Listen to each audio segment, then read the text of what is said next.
चलिए चलते हैं फिर एक और वीडियो की ओर। नमस्ते दोस्तों। तो मेरा नाम नीतीश कुमार है और नीतीश यादव से मुख्य रूप से प्रचलित हूँ मैं। तो चलिए आज हम लोग देखते हैं एंशियंट हिस्ट्री एनसीईआरटी के जितने भी एंशियंट हिस्ट्री में जितने भी भाग है सारे को आज कंप्लीट करेंगे। हाँ, मे भी कर सकते हैं आज, ज़्यादा पेज नहीं है, मे भी 40 पेज से ज़्यादा ही होंगे। तो I will be try then start करते हैं। देखिए फर्स्ट टाइम अगर हम हिस्ट्री को देखें तो हिस्ट्री को दो भागों में बांटा जाता है, एक वर्ल्ड हिस्ट्री और एक इंडियन हिस्ट्री। अब भारतीय इतिहास को तीन भागों में बांटा जाता है, एक प्राचीन भारत का इतिहास, दूसरा मध्यकालीन भारत का इतिहास, तीसरा आधुनिक भारत का इतिहास। अब देखिए ये चीजें तो ठीक है, यहाँ तक तो चलेगी, ये चीजें समझ में आ रहा है कि तीन भागों में बांटा गया भारतीय इतिहास को। तो अब हम लोग भारतीय इतिहास तीन भागों में से भी एक भाग को पढ़ने जा रहे हैं जिसका नाम है प्राचीन भारत का इतिहास, जिसको एंशियंट इंडिया हिस्ट्री कहेंगे, वो पढ़ेंगे। तो छठी क्लास की बुक से हम लोग स्टार्ट करेंगे। तो उसमें जो छठी क्लास की बुक में है वो बुक का नाम है हमारा अतीत। अतीत का मतलब हुआ बीती हुई घटना, जिसमें क्या कब कहाँ और कैसे के बारे में डिस्कस किया गया है, ये चीज के बारे में डिस्कस किया गया। तो सबसे पहले इतिहास जानने से पहले हम एक चीज तो इतिहास पढ़ने जा रहे हैं, तो इससे पहले तो ये चीज तो जानेंगे कि इतिहास किसको कहते हैं। तो इतिहास किसको कहते हैं? तो इतिहास वर्तमान के संदर्भ में अतीत का अध्ययन करना ही इतिहास कहलाता है। यानी आज के संदर्भ में, आज जो हमारे मॉडर्न इंडिया में या आज हम लोग जितने टेक्नोलॉजी यूज करते हैं, तो इसके संदर्भ में हम अतीत के बारे में अनुमान लगाते हैं, उसी को इतिहास कहते हैं। चलिए स्टार्ट यहाँ से किया जाता है, 6 क्लास के एनसीईआरटी इतिहास से किया जाता है। तो उसमें एक लड़की रहती है जो पूछती है कि क्या 100 साल पुराना चीज को हम जान सकते हैं? देखिए आपको 1-2 साल के इतिहास को तो आप जान सकते हैं, लेकिन 100 साल पुराना इतिहास, 100 साल के बारे में पुरानी चीजों को क्या जान सकते हैं, ऐसा उसके मन में आता है। कि चलिए कोई बात नहीं, 1-2 दिन की चीजें को हम आज कर सकते हैं, लेकिन क्या पुरानी चीजों को हम जिसमें हम नहीं थे उस टाइम किसी इंसान से पूछना पड़ता। तो वही चीज इसमें वो लड़की पूछती है। तो क्या आपसे भी मैं पूछता हूँ कि क्या जान सकते हैं? जी हाँ, जान सकते हैं, बिल्कुल जान सकते हैं। तो 100 साल पुरानी चीजों को भी जान सकते हैं, तो उसके लिए आपको स्रोत चाहिए, स्रोत होनी चाहिए, तभी आप जान सकते हैं चीजों को। देखिए कोई भी चीज के लिए स्रोत इस प्रकार से चाहिए कि कार्बन डेटिंग के अनुसार से वस्तु कितनी पुरानी है इसका पता लगाया जाता है इतिहास के थ्रू से, और ये चीज होते हैं। तो हम आगे बढ़ते हैं, तो एक उदाहरण के थ्रू से देखें कि हम कैसे जानते हैं। तो इसका मतलब ये है, हम ये जानना चाहते हैं कि उदाहरण ये है कि सिंधु घाटी के सभ्यता के लोग विज्ञान एवं प्रौद्योगिकी के ज्ञान से परिचित थे। क्या आज जो है, आज के संदर्भ में अगर हम देखें तो कितनी टेक्नोलॉजी बढ़ गई है, विज्ञान है, प्रौद्योगिकी है। तो क्या सिंधु घाटी के लोग इससे परिचित थे? तो हाँ जी, बिल्कुल परिचित थे। उसका साक्ष्य मिलता है हमें। उसका साक्ष्य ये है कि उस टाइम नगर नियोजित था, चेस बोर्ड पैटर्न पे नगर नियोजित था, सड़कें समकोण पे काटती थी, ईटे ईंटों का अनुपात जो था सो निश्चित अनुपात में था, 4:2:1 में था ईंटों का। और कालीबंगा एक जगह है, वहां से शैल चिकित्सा की एक बच्चे की खोपड़ी मिली है, जिसमें खोपड़ी को कितने 6 भागों में से छेद करके उसको खोला जा सकता है। उसी प्रकार से वहां पर भी वो खोपड़ी 6 जगह से हॉल थी। तो ये भी कहा जाता सकता है कि शैल चिकित्सा से लोग परिचित थे। अब सिंधु सभ्यता को कांस्य युगीन सभ्यता भी कहा जाता है। कांस्य युगीन सभ्यता कहने का मतलब कांसा एक मिश्र धातु है। मिश्र धातु कहने का मतलब है तांबा प्लस टीन को मिला के कांसा बनाया जाता है। तांबा भी मिला हो और टीन भी मिला हो तब कांसा बनते हैं। तो इसका मतलब ये कह सकते हैं कि वहां पे धातु कण विज्ञान का भी नॉलेज था। चलिए कुछ महत्वपूर्ण शब्दावलियां हैं क्लास 6 में जो कि हम लोग अभी देखेंगे। पांडुलिपि। पांडुलिपि एक शब्द है। पांडुलिपि अंग्रेजी में मैन्युस्क्रिप्ट कहते हैं। अंग्रेजी में पांडुलिपि को मैन्युस्क्रिप्ट कहते हैं। यह लैटिन शब्द मैन्यू जिसका अर्थ होता है हाथ से निकला हुआ। इसका पांडुलिपि एक अर्थ है जिसको इंग्लिश में मैन्युस्क्रिप्ट कहते हैं। यह लैटिन शब्द है। इसका अर्थ होता है हाथ से निकला हुआ। तो पांडुलिपियां ताड़पत्रों अथवा हिमालय क्षेत्र में उगने वाले भूर्ज नामक पेड़ के छाल से विशेष तरीके से तैयार किया जाता था, भोजपत्र पे लिखी मिलती थी। ये थी पांडुलिपि। पांडुलिपि जो थी उस ताड़पत्र उस पे एक लिखा जाता था, हाथ से लिखने को ही पांडुलिपि कहते हैं। तो भूर्ज नामक पौधे जो हिमालय क्षेत्र से पाए जाते थे उस पर लिखते थे लोग, उसी को भोजपत्र और पांडुलिपि कहते थे। अभिलेख, दूसरा शब्दावली है अभिलेख। ऐसा लेख पत्थर या धातु जैसी अपेक्षाकृत कठोर सतहों पर उत्कीर्ण किए गए मिलते हैं। देखिए पहले के लोग पत्थरों या धातुओं पे उत्कीर्ण यानी खोद खोद के गड्ढे बनाकर जो अभिलेख उत्कीर्ण करते थे उसी को अभिलेख कहते हैं। अभिलेखों पर राजकीय आदेश, राजा रानियों और सहित अन्य स्त्री पुरुषों का कार्य का विवरण मिलता है, युद्धों का विवरण मिलता है, आदि मिलता है। अभी उस चीज पे जो कठोर सतह या धातु पे जो खुद उत्कीर्ण कराए जाते थे उसमें राजा और रानी का आदेश मिलता है, युद्धों का विवरण मिलता है, या अन्य किसी प्रसिद्ध लोगों का, स्त्री पुरुषों का कार्य का विवरण मिलता है। उस पे किस पे? अभिलेख पर। पुरातत्व क्या होता है? उत्खनन से प्राप्त वस्तुओं को पुरातत्व कहते हैं तथा ऐसी वस्तुओं का अध्ययन करने वाले को व्यक्ति को पुरातत्वविदा कहते हैं। यानी जो भी सामान हम जमीन के अंदर से निकालते हैं या खन के निकालते हैं या तो उसको उत्खनन कहते हैं। उत्खनन और इसी को पुरातत्व कहते हैं। इतिहासकार कहे उन्हें कहते हैं जो अतीत का अध्ययन करते हैं। इतिहासकार कोई भी हो सकता है। इतिहासकार का मतलब होता है कि जो पुरानी चीजों का अध्ययन करता है उसको इतिहासकार कहते हैं। अब बात आई कि स्रोत। स्रोत का बात हम पीछे किए थे। स्रोत कितने प्रकार से होते हैं? स्रोत देखिए दो प्रकार से होते हैं, एक साहित्यिक स्रोत, एक पुरातात्विक स्रोत। साहित्यिक स्रोत का मतलब हो गया जो लिखी हुई चीजें हमें प्राप्त होती है पुराने जमाने से। और अब पुरातात्विक स्रोत क्या हो गया? पुरातात्विक स्रोत में हमारा आ जाता अभिलेख, अभिलेख आ जाता और पुरातत्व आ जाता। पुरातत्व से ज्ञात होता है जानकारियों का और दो भागों में। और पांडुलिपि जो है सो सिर्फ साहित्यिक स्रोत है। साहित्यिक स्रोत सिर्फ पांडुलिपि है। तो इतिहासकार प्राय स्रोत शब्द का प्रयोग करते हैं।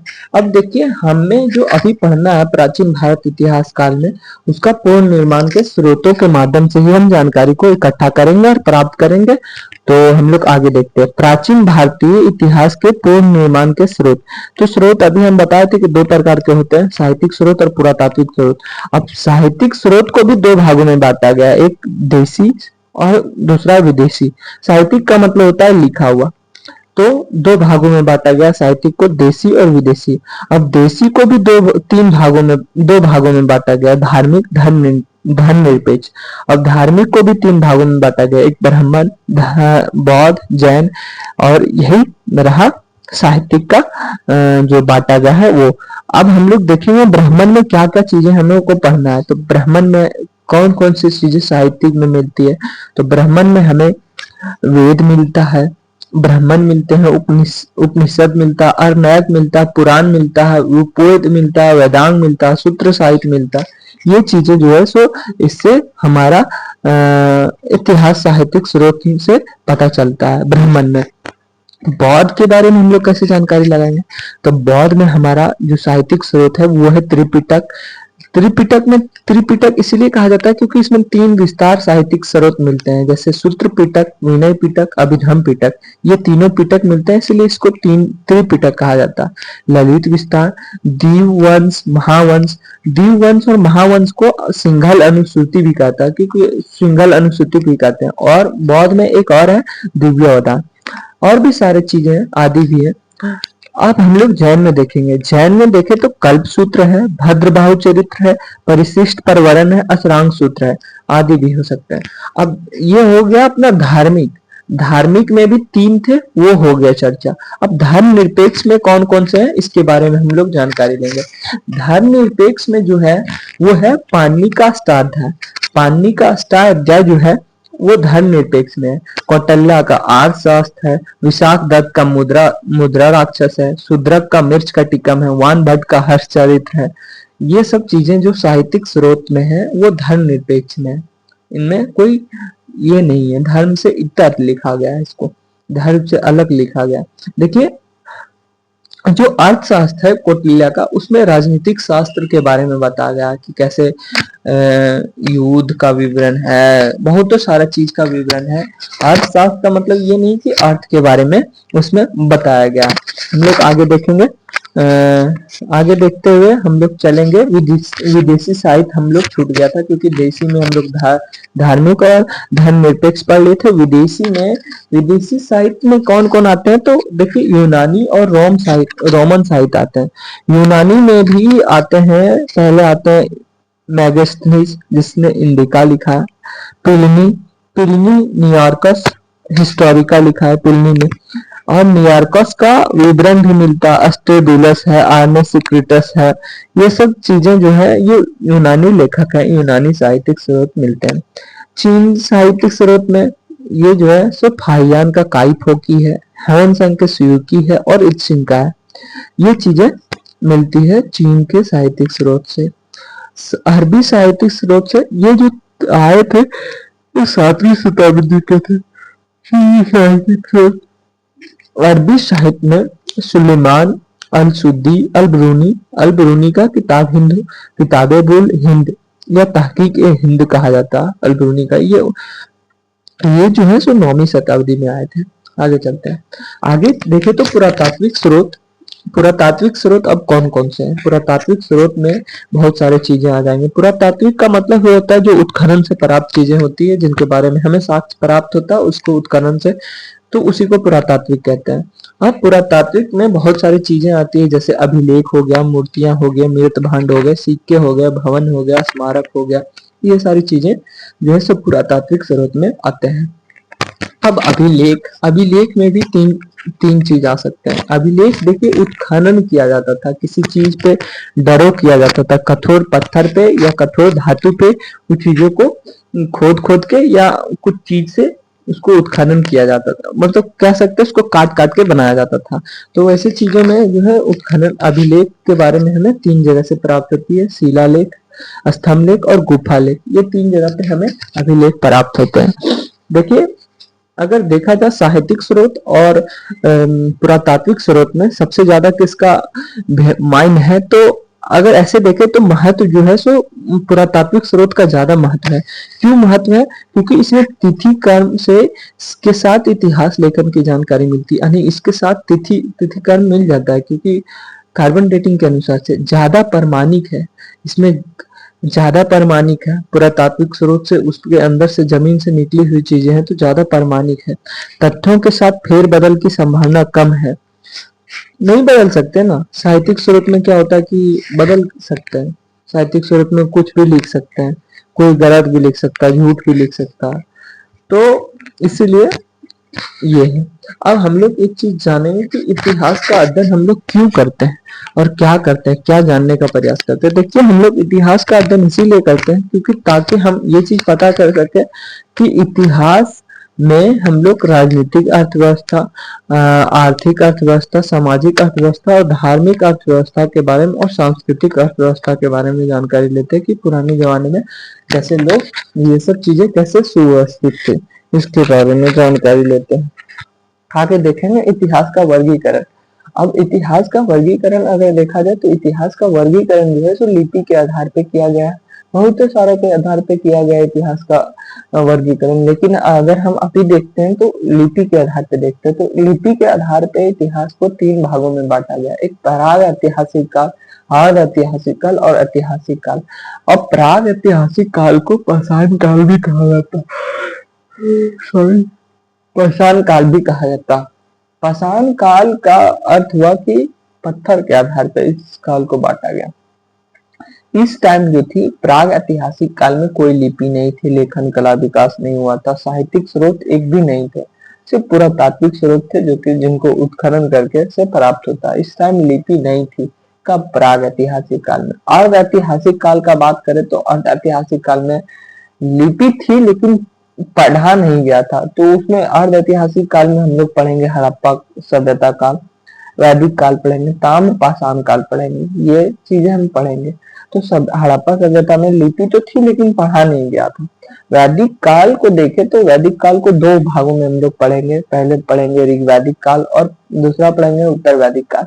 ऋग वैदिक काल में कोई लिखी चीजें नहीं मिलती है, लेकिन सुन सुनकर एक पीढ़ी से दूसरे पीढ़ी तक स्थानांतरण होने वाले ज्ञान को ही ऋग्वेद में श्रुति सिंगल कहते हैं इसको।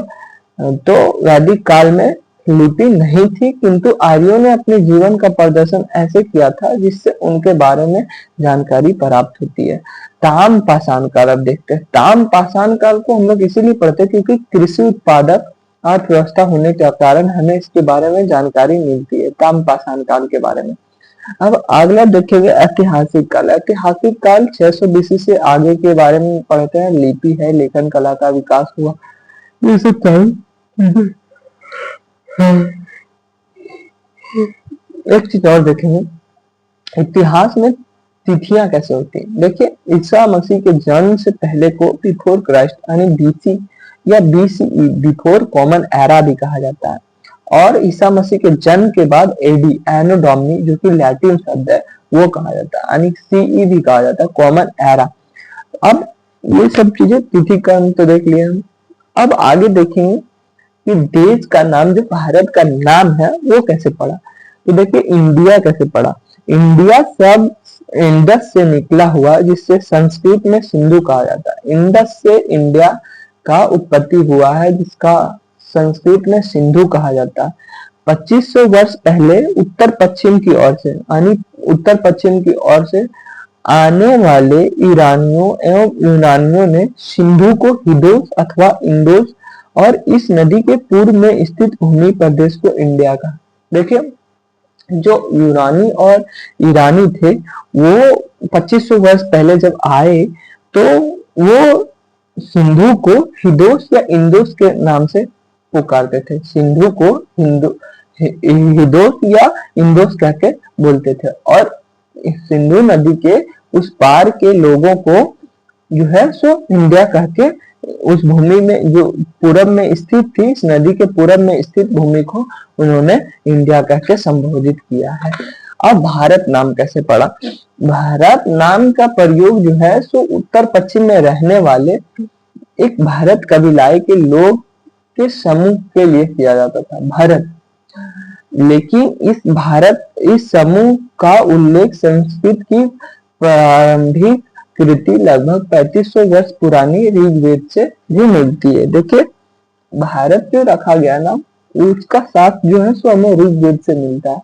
ऋग्वेद में कहा जाता है कि 10 राग युद्ध के बारे में 7वां मंडल में है, जिसमें 10 राजाओं के बीच युद्ध हुआ था। परसनी नदी, जिसको आज का झेलम नदी कहते हैं, परसनी नदी कहते हैं, उसके बीच में हुआ था, जिसके कारण भारत कबीला के लोग के बीच में और 10 राजाओं के बीच में हुआ था। तो जीत जाते हैं भारत कबीलाई लोग, इसीलिए इसको भारत कह दिया जाता था। बाद में इसी समूह के कबीले का प्रयोग देश के नाम के लिए कहा जाने लगा। इंडिया डाइट इज भारत, ये कहा जाता है। अब अगला चैप्टर हम लोग चलेंगे, खाद्य संग्राहक से खाद्य उत्पादन। ये चीजें बहुत महत्वपूर्ण रखती है इतिहास में, कि जब प्राचीन लोग जो थे, जो आदि मानव थे, वो पहले खाद्य संग्राहक थे, फल फूलों खाने की चीजों को इकट्ठा किया करते थे। अब खाद्य संग्राहक से डायरेक्ट खेती करना, खाद्य उत्पादक में बदलना, ये एक क्रांति के बारे में बताती है। आगे चलते हैं हम लोग। तो खाद्य संग्राहक के लिए हम लोग पढ़ेंगे प्राग ऐतिहासिक काल। प्राग ऐतिहासिक काल से ही हम शुरू करते, क्योंकि 3 भागों में हम लोग इतिहास को बांटा था, तो उनमें से प्राग ऐतिहासिक काल, अर्ध ऐतिहासिक काल और ऐतिहासिक काल को देखा है। तो प्राग ऐतिहासिक काल को हम लोग देखते हैं। प्राग ऐतिहासिक काल में जैसे हम लोग देख चुके हैं कि यहाँ पे पुरातात्विक स्रोत ज्यादा है। यहाँ पे इसको प्राग ऐतिहासिक काल को पाषाण काल भी कहा जाता है, और यहाँ पे लिपि नहीं है, लेखन कला का विकास नहीं है, जानकारी के लिए साहित्यिक साक्ष्य कुछ भी नहीं है, मौन है सब। और तो अब हम यहाँ से आगे पढ़ेंगे पाषाण काल। पाषाण काल जो है सो पत्थरों के आधार पर इसका विभाजन किया गया। तो पाषाण काल को 3 भागों में विभाजन किया गया, पूरा पाषाण काल, मध्य पाषाण काल और नव पाषाण काल। अब तीनों का जो तिथि कर्म है वो इस प्रकार से है। आरंभ से 10,000 बीसी तक को पूरा पाषाण काल कहते हैं। 10,000 से 6,000 बीसी को मध्य पाषाण काल कहते हैं और 6,000 से 3,000 बीसी तक को नव पाषाण काल कहा जाता है।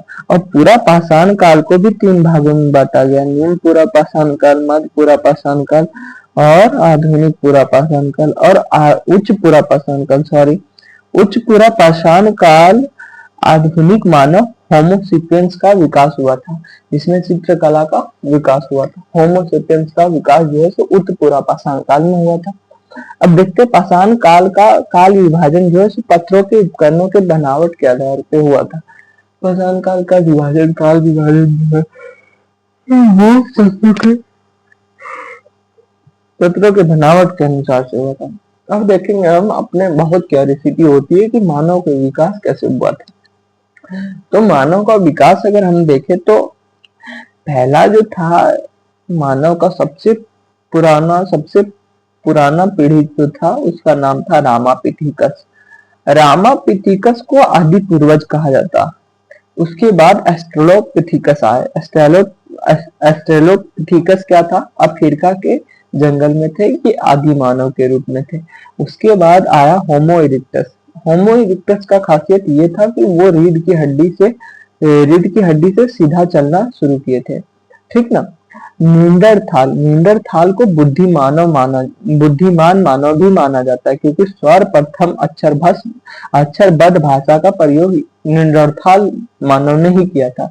फिर आता है क्रो-मैग्नस, उसके बाद आता है होमो सेपियंस, जिसको आधुनिक मानव कहा जाता है, जो कि उच्च पूरा पाषाण काल में आके संभव हो पाया था। और आज के जीवन में भी हम लोग आधुनिक मानव होमो सेपियंस के रूप में ही जाने जाते हैं। अब एक क्वेश्चन आता है, आरंभिक मानव आखिर इधर उधर क्यों घूमते थे? जो शुरू के मानव थे वो इधर उधर क्यों घूमते थे? इसका आंसर है आरंभिक मानव को अखेटक खाद्य संग्राहक के नाम से भी जाना जाता है। हाँ, वो तो सबको जानते हैं कि वो शिकारी करते थे और चीजों को जमा करते थे, फल फूल को इकट्ठा करते थे।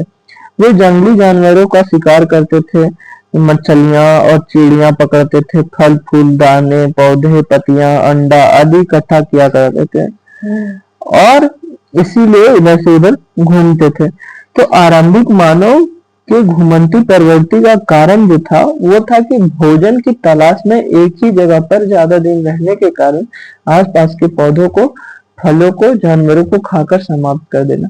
कहने का मतलब अगर हम किसी एक जगह पर रुक जाते थे पुराने के लोग, तो खा पी के सारे सामान, फल फूल, जानवर सबका शिकार करके सब जानवर को खा पी के खत्म कर देते थे।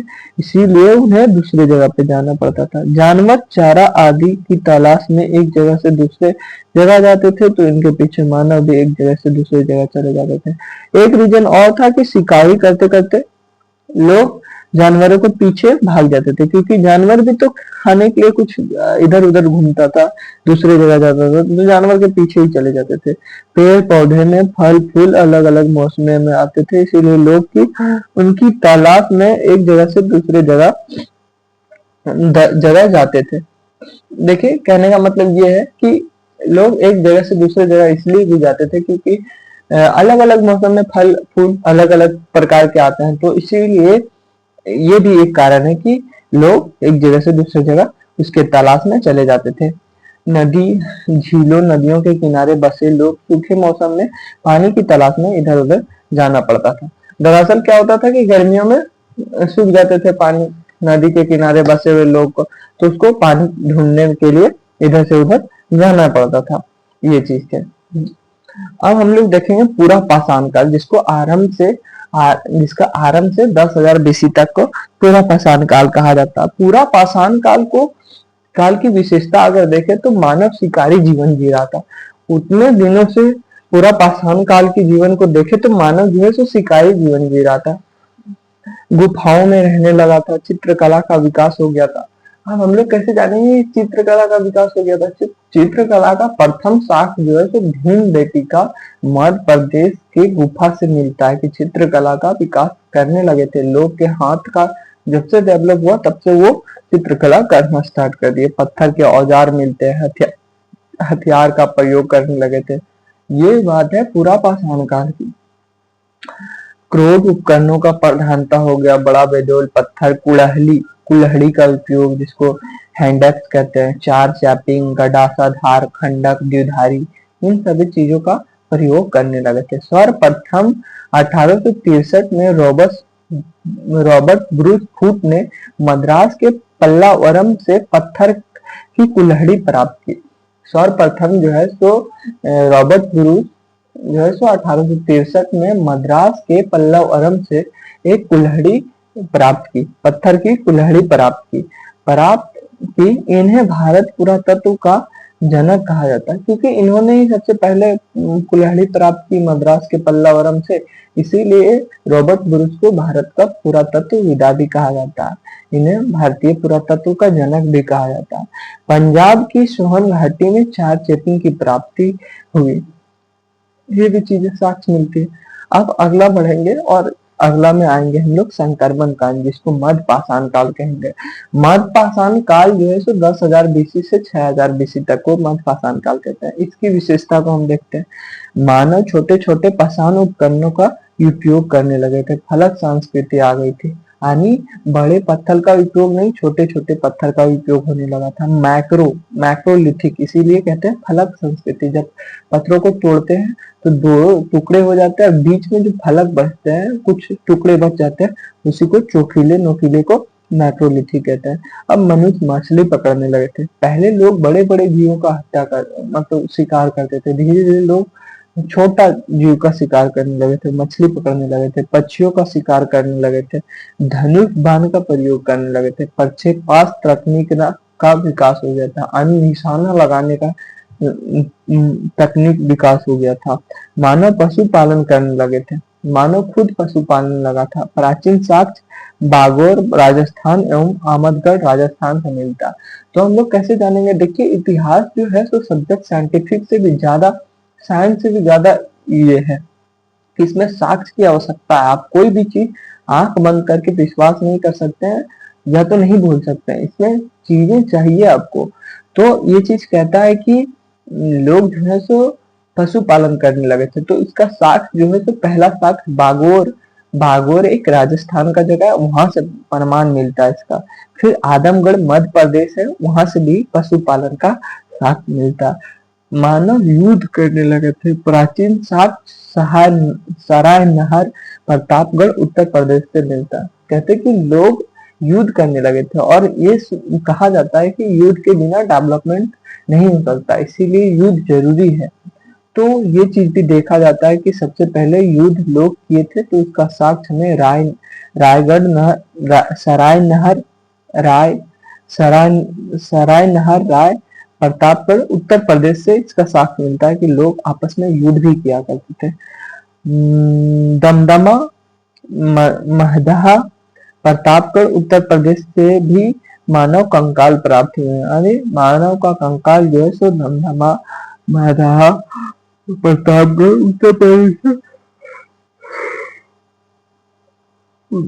उत्तर प्रदेश से कंकाल प्राप्त हुए। अब अगला जो सेशन है इसको संक्रमण काल भी कहा जाता है, लेकिन अगला जो आ रहा है नवपाषाण काल, जिसको नवपाषाण काल को खाद्य उत्पादक भी कहा जाता है।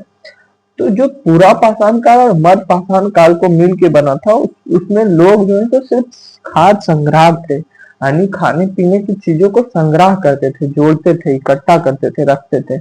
लेकिन पूरा पाषाण काल में पूरा परिवर्तन हो गया, क्रांति हो गई भाई। खाद्य उत्पादक करने लगे लोग, खाद्य संग्राहक से खाद्य उत्पादक में कन्वर्ट हो गए।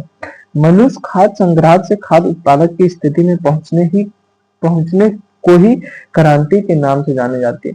कहने का मतलब ये है कि लोग जो है तो खाद्य संग्राहक से खाद्य उत्पादक को ही पहुंचना जो कह दिया गया है, उसी को कह देते हैं क्रांति का नाम दी, क्रांति का संबोधन, क्रांति कह के संबोधित किए गए। अब नवपाषाण काल को देखते हैं। नवपाषाण काल 6000 बीसी से 3000 बीसी तक को नवपाषाण काल कहते हैं। नवपाषाण काल शब्द का सर्वप्रथम प्रयोग जॉन लुबक ने किया था। नवपाषाण काल शब्द का प्रयोग जो है जॉन लुबक द्वारा किया गया। इस काल में विकसित परंपरा को क्रांति संज्ञा दी गई। और जो खाद्य संग्राहक से खाद्य उत्पादक में लोग जा रहे थे, इसीलिए इस काल को क्रांति की संज्ञा दी गई। विशेषताएं क्या क्या थी इसके बारे में जानेंगे। सर्वप्रथम मानव कृषि करने लगे थे। पहली बार मानव जो है तो कृषि करने लगा था, क्योंकि भाई पहले तो लोग इकट्ठा करते थे भोजन को, खाद्य संग्रह को, लेकिन अब जो है सो मानव जो है तो कृषि करने लगा था। कृषि में चावल के उत्पादन का प्राचीनतम साक्ष्य जो है तो लहुरा देव उत्तर प्रदेश से मिलता है। यानी ऐसे नहीं है, साइंस जैसी साक्ष्य चाहिए इसमें। आप कोई भी चीज को ऐसे नहीं बोल सकते बिना प्रमाण के। तो सबसे पहला जो चावल का उत्पादन हुआ था सो उत्तर प्रदेश लहुरा देव में हुआ था। लहुरा देव से प्राचीनतम साक्ष्य मिलते हैं। कुलडीहवा, बेलन घाटी, मिर्जापुर से भी चावल के उत्पादन के साक्ष्य मिलते हैं। और भी जगह है लहुरा देव के, जैसे कुलडीहवा है, बेलन घाटी है, मिर्जापुर है, इससे भी चावल के साक्ष्य मिलते हैं। गेहूं की खेती के आरंभिक साक्ष्य मेहरगढ़ बलूचिस्तान से मिलता है, जो कि मेहरगढ़ से मिलता है, जो कि मेहरगढ़ बलूचिस्तान में अभी है। वहां से गेहूं की प्रथम साक्ष्य मिलते हैं। मानव द्वारा अस्थायी ग्राम का निर्माण, जैसे कहीं एक जगह पे बसना, धीरे धीरे लोग ग्राम बना लेंगे, घर बना के रहने लगे, एक जगह पे समूह में रहने लगे। कुम्हार के चाक का विकास हुआ। यही नवपाषाण काल में बहुत सारी चीजें हुई। आग का उपयोग आरंभ हुआ कब? नवपाषाण काल में। मानव धातु का उपयोग करने लगा। पहली धातु जो थी वो तांबा थी। नवपाषाण काल के अंतिम चरण में ये सब चीजें हुई थी। क्या? धातु का उपयोग करने लगे थे लोग। तांबा प्रथम धातु थी। और नवपाषाणिक स्थल के बारे में कुछ कुछ जान लेते हैं कि कौन कौन से जगह पे नवपाषाणिक स्थल मिले थे। तो अभी के क्षेत्र में तो ये चीज जानते हैं। कश्मीर का जो बुर्ज होम है, वहाँ मानव के साथ साथ कुत्तों को भी दफनाया जाता था। ये जो है नवपाषाणिक स्थल का नाम है, कश्मीर के में बुर्ज होम। गुफा कराल, गुफा कराल का मतलब होता है गर्ता निवास। गर्ता निवास मतलब गड्ढे के अंदर लोग रहते थे, उसको कहते हैं गुफा कराल या गर्ता निवास। चिरांग जो कि बिहार में है, ये भी नवपाषाणिक काल है। यहाँ से हड्डी हिरन के सींग से निर्मित उपकरण का साक्ष्य भी यहाँ से मिलता है। कहाँ से? बिहार के चिरांग से। संगनकलू, संगनकलू कर्नाटक के में है, कर्नाटक में है संगनकलू। राग के टीले का साक्ष्य मिला है संगनकलू से। यह राग का टीला धार्मिक अवसर पर गाय पशुओं के गोबर जलाए जाते थे। ये जो टीला बना था, पहले के लोग जो टीला बनाए थे कर्नाटक के से मिलता है, उसको कोई धार्मिक, जब धार्मिक त्योहार या धार्मिक पर्व आते थे तब वहां के वो टीला को, गाय के गोबर को जलाते थे। कर्नाटक में जो है तो नवपाषाणिक काल में बहुत सारे हैं, जैसे मस्की है, ब्रह्मगिरी है, हल्लूर है, कोडक्कल है, पिपलीहल है, संगनकुलस है, टी नरसिंहपुर है, टकटे टकलकोट्टा है। तमिलनाडु में पयमपल्ली है। आंध्र प्रदेश में उतनूर है। और भी पिपलीहल में राख के ढेर हैं और निवास स्थल भी है, दोनों है।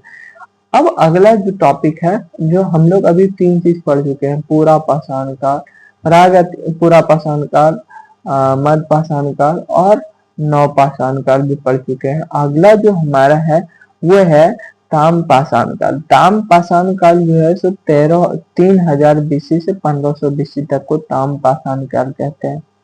विशेषताएं क्या थी? मानव तांबे एवं पत्थर के उपकरण का प्रयोग करते थे। जो लोग था वहां का जो लोग थे वो तांबा तथा पत्थर का उपकरण के लिए प्रयोग करते थे, दोनों को जोड़ के। ताम पाषाण काल संस्कृति, कृषि, ग्रामीण संस्कृति, मातृ देवी की उपासना। जब ताम्रकालीन संस्कृति आ गई तो कृषि ग्रामीण में ज्यादा विकास हुआ, संस्कृति में विकास हुआ। मातृ देवी की उपासना की। ताम पाषाण काल में जो है मातृ देवी की प्रार्थना या उपासना करना प्रचलित था। स्थान विशेष के नाम पर ताम पाषाणिक काल की प्रमुख संस्कृतियां निम्नलिखित है। निम्नलिखित में ताम पाषाणिक काल का जो संस्कृति थी वो बहुत अजीब अजीब थी। पहली संस्कृति जो है वो आहार बनास या संस्कृति कहते हैं, जो कि राजस्थान से है। प्रमुख स्थल जो है तो आहार, बालाथल, गीलूंद, गणेश्वर ये है। यहार से जो है तो तम्रवती बड़ी मात्रा में तांबा मिला है। तम्रवती एक जगह है जो कि आहार संस्कृति से संबंधित है, वहां से है तो बड़ी मात्रा में तांबा मिला है। गीलूंद से पक्की हुई ईंटों का साक्ष्य मिला है। अब दूसरा संस्कृति है मालवा संस्कृति। मालवा संस्कृति मध्य प्रदेश से है। मध्य प्रदेश प्रमुख स्थल करा था। मालवा संस्कृति की प्रमुख स्थल करा था। हैरान नौदा टोली। नौदा टोली से अनाज के साक्ष्य मिले हैं जो कि मध्य प्रदेश में है। उत्खनन जो करवाया था वो एच.डी. संकारिया द्वारा उत्खनन करवाया था नौदा टोली को। नौदा टोली के बाद आता है मालवा संस्कृति से मृत भांड की उत्कृष्टता के लिए जानी जाती है। देखिए मालवा संस्कृति में जो है सो मृत भांड जो होते हैं वो बहुत उत्कृष्ट प्रकार के मृत भांड पाए गए थे। अब अगला संस्कृति है जॉर्वे संस्कृति। जॉर्वे संस्कृति जो है सो प्रतिनिधित्व स्थल है और ताम्रपाषाण काल भी है। तो जॉर्वे संस्कृति का प्रमुख स्थल जो है वो है जॉर्वे, नेवासा, इमाम गांव, दैमाबाद। इमाम गांव महाराष्ट्र में पड़ता है। दैमाबाद इतना इत्यादि सारे जॉर्वे संस्कृति के प्रमुख स्थल है। नेवासा में पटसन सूती के साथ मिले। नेवेसा से नेवासा नेवासा के बाद आता है धेमाबाद। धेमाबाद में रथ, लकड़ी जो चलाने का, धेमाबाद से रथ का मनुष्य, रथ चलता मनुष्य, गेंडा, हाथी, भैंस ये चीज धेमाबाद से मिला है। इमाम गांव से मातृ देवी की प्रतिमा, मातृ देवी की प्रतिमा, हड्डी का हल ये मिला है इमाम गांव से। वयस्क व्यक्ति का निचला पैर काटकर दफनाया जाता था, भूत न बने अंधविश्वास के कारण। वयस्क आदमी जो है, वयस्क आदमी जो है सो पहले के लोग के अंदर जो है सो कुरीतियां चलती होंगी, भूत से डरते थे, अंधविश्वास था कि लोग का पैर काट के दफनाया जाता था ताकि भूत ना बने। अजीब सा है भाई, बताओ, मरने के बाद पैर काट के दफना रहे ताकि वो लोग भूत ना बने। अंधविश्वास का टाइम था, चल रहा था। आगे देखते प्राप्त शवों में बच्चों की अधिकता थी। खाद्य उत्पादक अर्थव्यवस्था होने के बावजूद भी शिशु मृत्यु दर अधिक था। कुपोषण का अधिक शिकार था क्योंकि पहले शिशु मृत्यु दर अधिक थे। शिशु मृत्यु दर अधिक थे। खाद्य संग्रह होते हुए भी शिशु मृत्यु दर अधिक हो रही थी भाई। अब महापाषाण काल को देखते हैं क्योंकि पत्थरों के आधार पर किया गया था। ताम्रपाषाण काल को हम देख चुके हैं। ताम्रपाषाण के बाद आता है हमारा महापाषाण काल। महापाषाण काल का अर्थ होता है बड़ा पत्थर। कब्र या समाधि होती थी, कब्र या समाधि होती थी जो कि आवासीय बस्तियों से दूर बनाई जाती थी। महापाषाण काल में कब्र या समाधि होती थी जो कि बस्ती, जो जहाँ पे लोग रहते थे उनसे दूर बनाई जाती थी। कब्र या बस्ती, बड़े बड़े पत्थरों से कब्र या समाधि बनाई जाती थी। समझ में आ गया। कब्रों से लोहे की सामग्री भी प्राप्त हुई है। प्रमुख स्थल ब्रह्मगिरी, संगुणकला, तिकली हल ये थे महापाषाण काल के प्रमुख स्थल।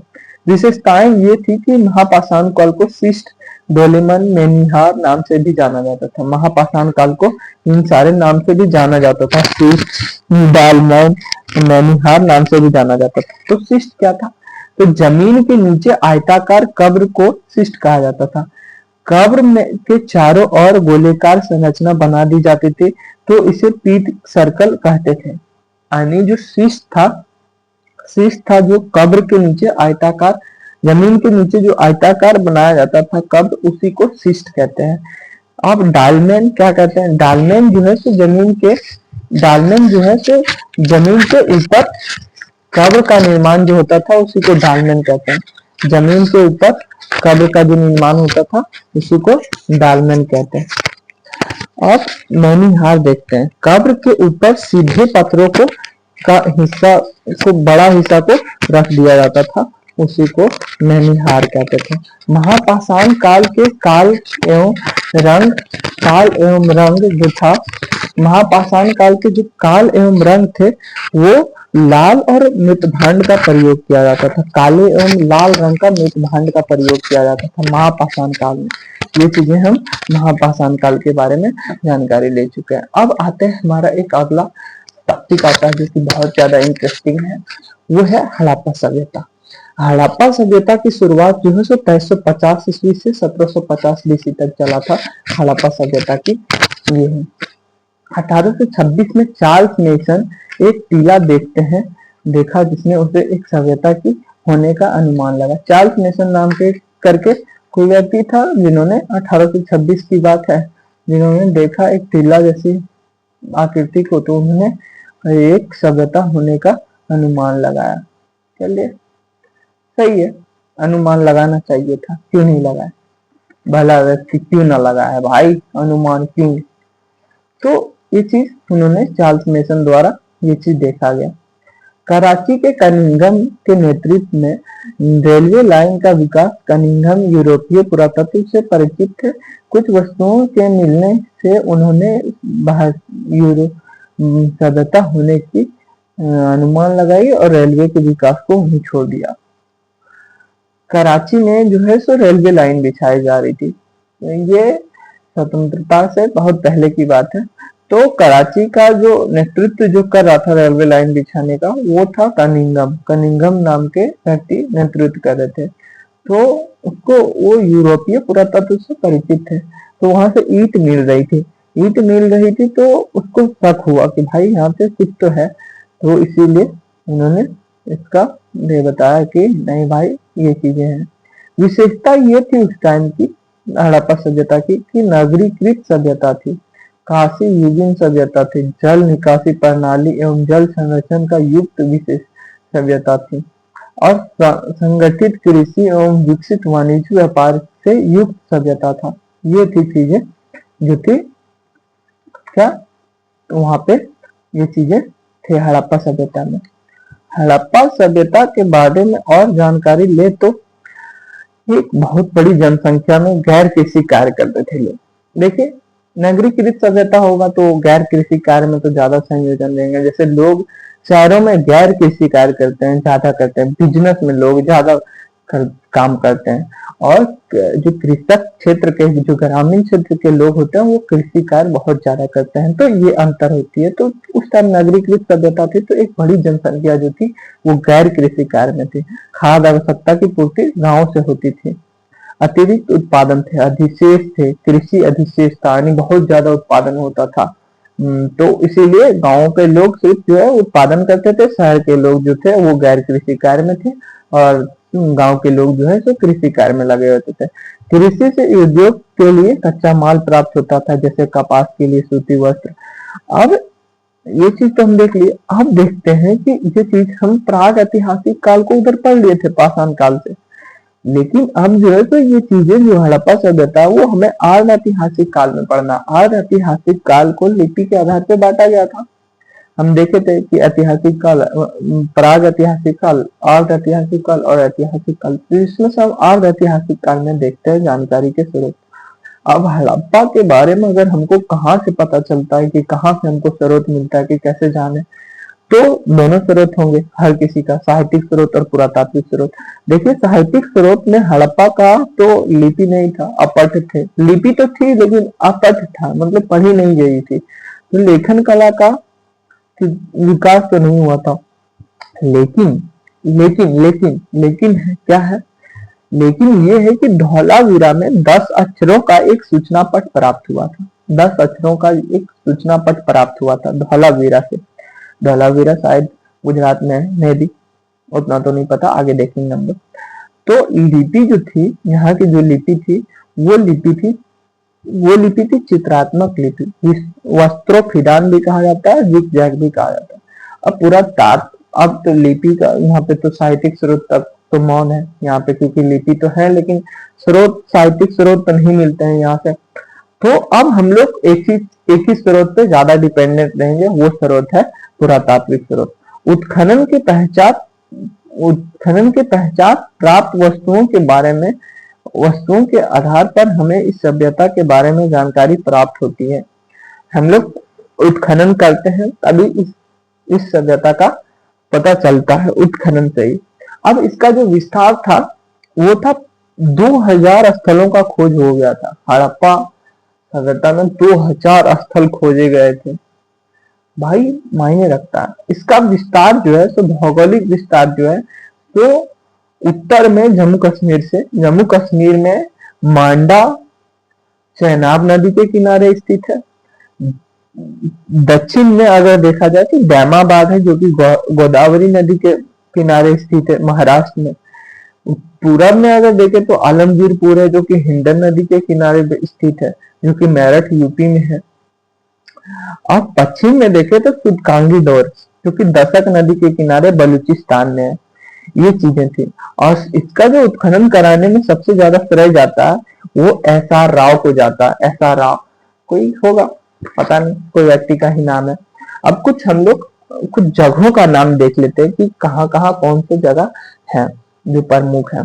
अफगानिस्तान में जो जगह है वो है सुरतगोई मुंडीगा, ये अफगानिस्तान में है। राजस्थान में है कालीबंगा, हरियाणा में है बनवाली, नुतिथाल, राखी गढ़ी जो है सो भारत का सबसे बड़ा स्थल क्षेत्र है। किस क्षेत्र में? हड़प्पा सभ्यता के क्षेत्र में सबसे बड़ा क्षेत्र जो है सो राखी गढ़ी है। यानी पुरातात्विक चीजों में देखा जाए तो गुजरात को 2 भागों में बांटा गया था, कच्छ और काठियावाड़।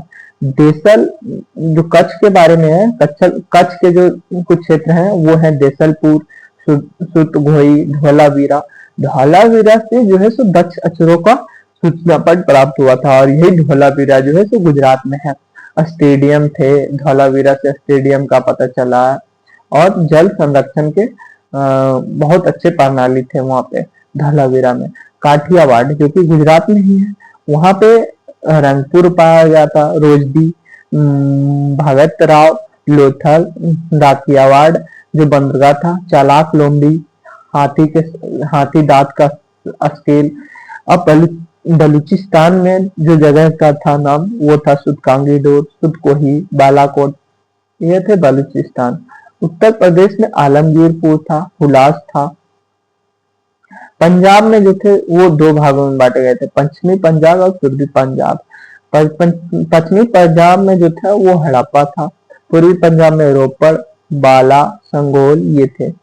सिंध में अगर देखा जाए तो मोहनजोदड़ो, सिंधुदड़ो, आमरी, कोतडी ये थे सिंध में। और मोहनजोदड़ो से बहुत सारी चीजें मिली है उत्खनन से मृतकों का टिल्ला मिला है, स्नानागार मिला है, अन्नागार मिला है। ये सिंध से मोहनजोदड़ो से प्राप्त हुई है। हड़प्पा पहली स्थान थी, इसीलिए हड़प्पा जो है तो पहली स्थान थी जिसको पुरातत्वविदों ने खोद के निकाला, इसीलिए इसको पहला हड़प्पा सभ्यता के नाम से ही जाना जाता सारे को। नदियों के तट पर स्थित प्रमुख स्थल, हड़प्पा जो थी वो रावी नदी के किनारे स्थित थी, जो कि 1921 में दयाराम सहनी द्वारा खोदा गया था, यानी पता किया गया था। दूसरा जो था वो था मोहनजोदड़ो जो है वो सिंध नदी के किनारे है। 1922 में राखालदास बनर्जी द्वारा इसका खोज किया गया था। लोथल जो है सो भोगवा नदी के किनारे है। कालीबंगा घाघर नदी के किनारे है। सुदकोहवा जो है सो शादीकोर में है। धौलावीरा जो है सो मानसर एवं मनहर नदी के बीच में है। सिंधु घाटी सभ्यता का उद्भव जो है सो विदेशी उत्पत्ति सिद्धांत से मार्टिन विलर एक व्यक्ति हुए, जिन्होंने मेसोपोटामिया सभ्यता से इसका उद्भव कहते हैं कि मेसोपोटामिया सभ्यता से ही सिंधु घाटी सभ्यता का उत्पत्ति हुई। क्यों कहते हैं? क्योंकि समानता बहुत सारी चीज थी, जैसे अन्नागार तथा गड्डी के निर्माण की प्रयुक्त लकड़ियां, तीर की समानता, दोनों को एक लिपि का ज्ञान था, दोनों नगरीय सभ्यताएं थी, लेकिन असमानताएं बहुत मिल गई, जिसके कारण मल्टीमीडिया जो है वो फैल हो गए। इसकी उत्पत्ति नहीं चली, विदेशी उत्पत्ति नहीं चली, क्योंकि सिंधु सभ्यता नगर योजना मेसोपोटामिया सभ्यता की अपेक्षा अधिक सुव्यवस्थित थे। जो मेसोपोटामिया सभ्यता है वो सिंधु सभ्यता से कम विकसित था। सिंधु सभ्यता में पक्की ईंटों जबकि मेसोपोटामिया में कच्ची ईंटों का प्रयोग समानता से अधिक असमानता तत्व के विद्यमान है। इसीलिए इस बात को मार्टिन व्हीलर की बात को कटाक्ष किया गया। अब कर्मिक उत्पत्ति देखते हैं। कर्मिक उत्पत्ति का सिद्धांत क्या कहता है? देखिए, मेहरगढ़ में जौ और गेहूं का उत्पादन हुआ, कृषि उत्पादन हुआ, कृषि अधिशेष में शिल्प उद्योग को प्रोत्साहन मिला, और शिल्प अगर उद्योग को प्रोत्साहन मिलेगा तो वाणिज्य व्यापार में विकास होगा, और वाणिज्य व्यापार में विकास होगा तो बाह्य और आंतरिक व्यापार में भी विकास होगा, और इस प्रकार जो है तो नगरीकरण में शिफ्ट हो गए। उत्पादन केंद्र, बंदरगाही नगर, प्रशासनिक नगर, ये सारी चीजें विकसित हो गई क्योंकि आंतरिक और बाह्य व्यापार फैल गया, तो ये सब चीजें उत्पादन हो गया। अब वहां पे जो है तो दो भागों में बांटा गया था नगर को, एक पश्चिमी भाग, एक पूर्वी भाग। पश्चिमी भाग को गढ़ी या दुर्ग कहा जाता था, जिसमें शासक वर्ग के लोग रहते थे पश्चिमी भाग में। पूर्वी भाग में निचला शहर, सामान्य जन के लिए लोग रहते थे। तो इससे ये पता चलता है कि सामाजिक विषमता का सूचक तो है, क्योंकि बड़े लोग बड़े जगह पे रह रहे हैं, छोटे लोग को निचले शहर में। अपवाद में कुछ चीजें मिलता है कि धौलावीरा एकमात्र नगर था जो तीन भाग में विभाजित था। जैसे कि धौलावीरा जो है गुजरात में है, वो तीन भाग में विभाजित था। पूर्वी भाग भी थी, पश्चिमी भाग भी थी और दक्षिणी भाग भी थी। कुछ अपवाद होते हैं। कालीबंगा का भी एक अपवाद है कि पश्चिमी भाग और पूर्वी भाग दोनों रक्षा प्राचीर से घिरे हुए थे। कहने का मतलब है कि ये दोनों दूर से मतलब बड़े बड़े रक्षा प्राचीर से घिरे हुए थे। कालीबंगा की बात है, राजस्थान वाली। चुनहुदलो दुर्कृत नहीं था, अर्थात किले बंद के साक्ष्य नहीं मिलते हैं। और कुछ ऐसे भी अपवाद है जहाँ पे कोई रक्षा प्राचीर नहीं था, जिसमें से चुनहुदलो है जो कि दुर्कृत नहीं था, किलेबंदी का साक्ष्य नहीं मिला है। सिंधु सभ्यता नगरीकरण या शहरीकरण, ये देखते हैं। नगर सभ्यता के तत्व, कृषि अधिशेष था, गैर कृषि कार्य के वर्ग का उदय हुआ था, श्रम का विभाजन एवं विश्लेषण हुआ था, विशेषीकरण था, अधिशेष के उत्पादन एवं वितरण हेतु पूर्वकालिक शासक एवं प्रशासक वर्ग थे, सुव्यवस्थित कर प्रणाली था, व्यापक एवं वाणिज्य तथा आयात के साधन थे, जल तथा स्थल आयात के साधन थे, बाट माप एवं मुद्रा व्यवस्था, वर्ग वैषम्य थे, शिक्षित वर्ग थी, लिपि थी, सुम्मत धार्मिक व्यवस्था था, स्मारकीय भवन एवं स्थापत्य था। ये सारी चीजें जो थी वो नगरीकरण को बढ़ावा देती थी। नगरीकरण, नगर निर्माण योजना, समानता नगरों को विभाजन किया गया था। पूर्वी एवं पश्चिमी भाग में सड़कें समकोण प्रकार की थी, प्रायः कच्ची होती थी। सड़कें कच्ची होती थी किंतु पक्की सड़कों का भी साक्ष्य मिला है, मोहनजोदड़ो से प्राप्त हुआ है। जल निकासी की उत्तम व्यवस्था थी, नालियां ढकी हुई थी, पेयजल स्रोतों से नालियों को दूर रखा जाता था, जहां से पानी पीते थे उससे नालियों को दूर रखा जाता था। लकड़ी के नाली एवं साक्ष्य मिलते हैं कालीबंगा से, जो कि स्वच्छ के दृष्टि से किया गया था। लकड़ी के नालियों को बनाया गया था। ढलान वाले स्थान पर नालियों को सीढ़ीदार बनाया जाता था, जिससे पानी की वेग या चाल को कम किया जा सके। जल संरक्षण पर विशेष बल धौलावीरा से जलाशय के साक्ष्य वर्षा के पानी को इकट्ठा करते थे। मकान पक्की ईंटों से बनते थे। कालीबंगा से कच्ची ईंटों के निर्माण के साक्ष्य ईंटों को चूने गोरे से जोड़ा जाता था। मकान का द्वार मुख्य सड़कों की ओर नहीं होती थी, बल्कि पीछे और खुलता था, धूल गंदगी दुर्घटना से बचा जा सके। इसीलिए मकान का जो दरवाजा था वो मुख्य सड़क के तरफ नहीं होता था, पीछे होता था। मकान निर्माण में अलंकरण के जगह उपयोगिता पर बल कालीबंगा से अलंकृत ईंटों के साक्ष्य मिले। हड़प्पा सभ्यता कृषि, अब देखते हैं हड़प्पा सभ्यता में कृषि जो थी, गेहूं, जौ, सरसों, चना, कपास की खेती प्रचलित थी।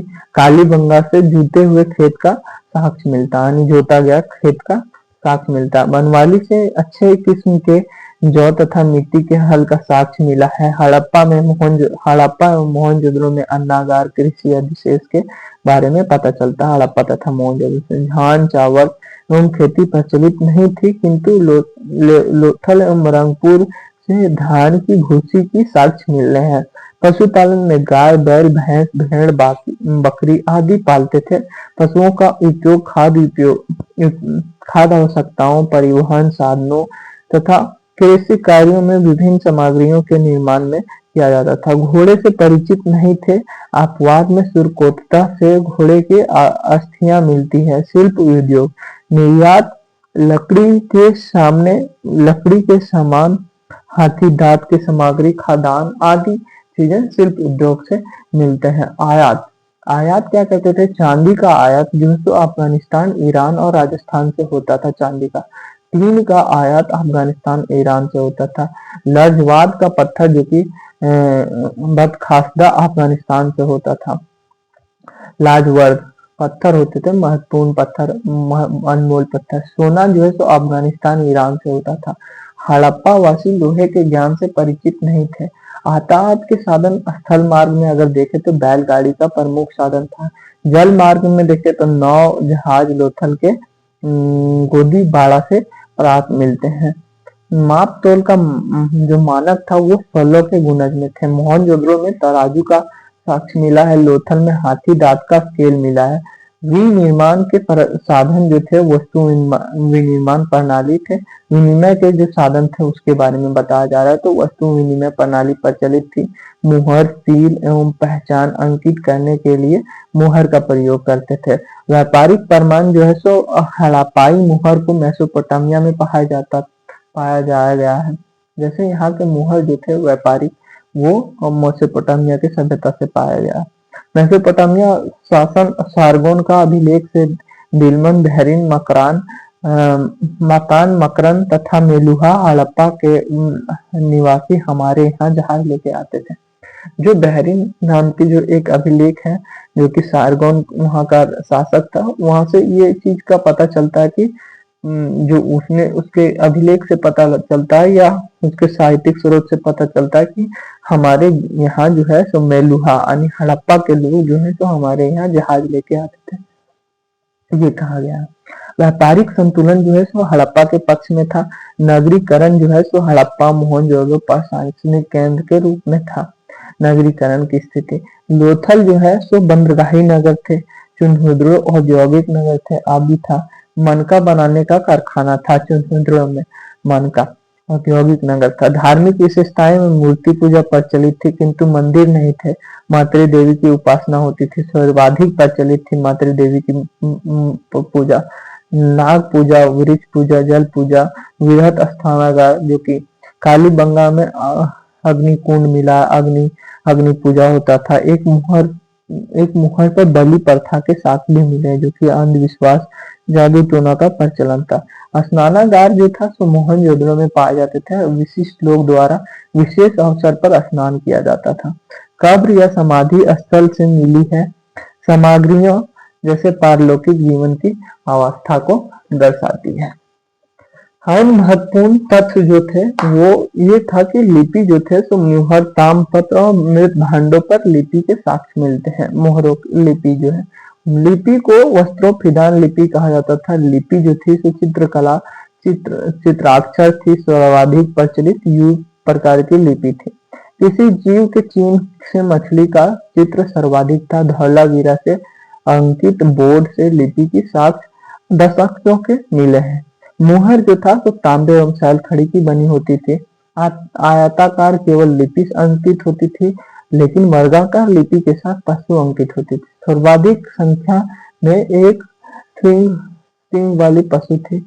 धातु कला, कांसा, तांबा प्लस 3 मोहनजोदड़ो से नर्तकी की मूर्ति मिली है, जिसको उस टाइम मूर्ति की जो लॉस्ट वैक्स मेथड द्वारा मूर्ति को बनाया जाता था। तांबा प्लस 3 से मिला के द्रवीय मोम विधि से जो है तो कांसा तैयार किया जाता था। लोहे का ज्ञान नहीं था उस टाइम। सोना, चांदी, तांबा 3 से परिचित थे। सर्वाधिक प्रयुक्त धातु जो था वो तांबा था। अब मृण मूर्तियां, सर्वाधिक संख्या में मिट्टी की मूर्तियां भी थी खिलौने के रूप में या धार्मिक कार्यों में। पशु आकृति में सर्वाधिक संख्या कुबड़ा वाला बैल, सांड का संख्या था। इसे पवित्र माना जाता था। मानव मूर्तियों में सर्वाधिक संख्या स्त्री मूर्तियां थी, मातृ देवी की मूर्तियां थी। मानक उपयोग, मानक मनका बनाने का कारखाना चिन्होदुड़ एवं लोथल में था। बहुमूल्य पत्थर एवं शैल खड़ी से मानक का निर्माण होता था। मोहनजोदड़ो सोने के आभूषण, चांदी की थालियां प्राप्त हुई है।